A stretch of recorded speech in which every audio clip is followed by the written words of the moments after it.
Sir, NGC की council meeting हुई, 2 दिनों की मीटिंग में चर्चा सत्र के दौरान क्या क्या बातें सामने आई और क्या इसके परिणाम व्यापार में? देखिए, confederation of all India traders ने 6 और 7 जनवरी यानी कल और आज 2 दिन में देश भर के सभी राज्यों के प्रमुख व्यापारी नेताओं का एक सम्मेलन आयोजित किया, जिसमें देश में व्यापार कैसे बढ़े, व्यापार में जो परेशानियां आ रही हैं, जो दिक्कतें आ रही हैं, उनका समाधान कैसे हो। अब पूरे देश में व्यापारियों को स्वाभिमान और सम्मान के साथ व्यापार करने के सारे अवसर प्रदान किए जाएं, इन सभी विषयों को लेकर के विस्तृत चर्चा की गई।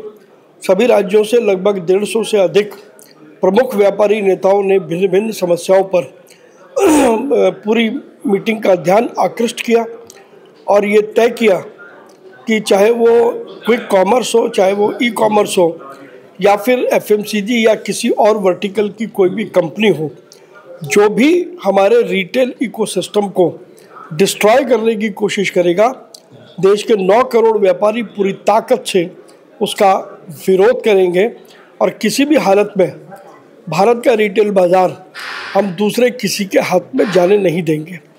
हमने ये भी तय किया कि प्रधानमंत्री नरेंद्र मोदी जी के नेतृत्व में व्यापार की नई संभावनाओं को कैसे जन्म दिया जाए। इनोवेशन का व्यापार या टेक्नोलॉजी का व्यापार, वो भविष्य का व्यापार कहा जाता है, तो हमारे अधिक से अधिक व्यापारी उससे कैसे जुड़ें। वहीं जीएसटी सहित अन्य प्रकार के जो टैक्स हैं उनको सिंप्लीफाई कैसे किया जाए, उनको रैशनलाइज कैसे किया जाए, जिससे कंप्लायंस लेवल बढ़े और कंप्लायंस करने में लोगों को दिक्कतें ना हो। ऐसे अनेक विषयों पर हमने बातचीत की है।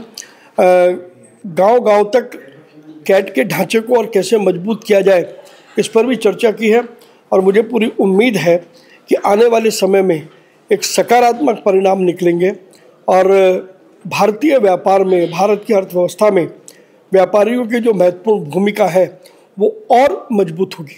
प्रवीण जी, जब व्यापारी और दर्जनों व्यापारियों से हमने कल से बातचीत की है, लेकिन उनका विश्वास आपके तरफ और भगत जी की तरफ अग्रसर होते जा रहा है, क्योंकि आप अभी सरकार में हिस्सा है, आप मेंबर ऑफ पार्लियामेंट है, ऐसे में आपकी जिम्मेदारी किस तरह से बढ़ जाती है? देखिए, निश्चित रूप से, क्योंकि मैं व्यापारियों के क्षेत्र में एक लंबे समय से काम कर रहा हूँ, लगभग 3 दशक से ज़्यादा मुझे हो गए व्यापारी क्षेत्र में काम करते हुए, तो व्यापार मेरा कोर है।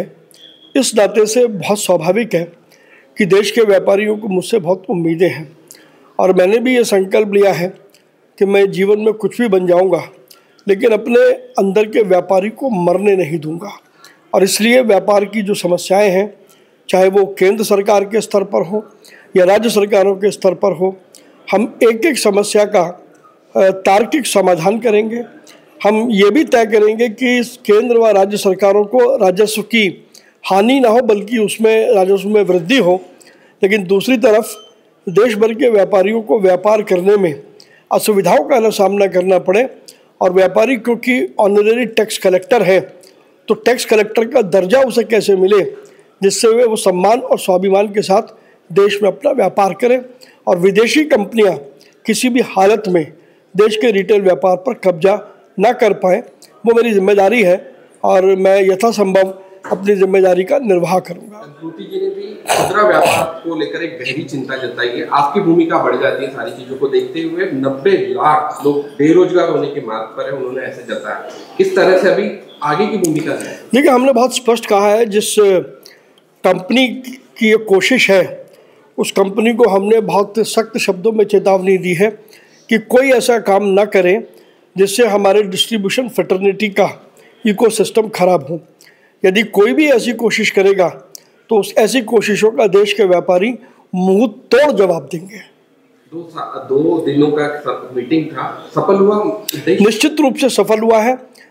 जिस प्रकार से देश के सभी राज्यों के व्यापारी नेताओं ने शिरकत की है, अपनी बातें रखी हैं, अपना संकल्प लिया है, मुझे लगता है कि 2 दिन का जो आयोजन था वो बहुत सफल हुआ है और आने वाले समय में दिल्ली और देश में व्यापार नई ऊंचाइयां देखेगा। हमारी पूरी टीम की तरफ से बहुत बहुत शुभकामनाएं। आप सबको बहुत बहुत शुभकामनाएं।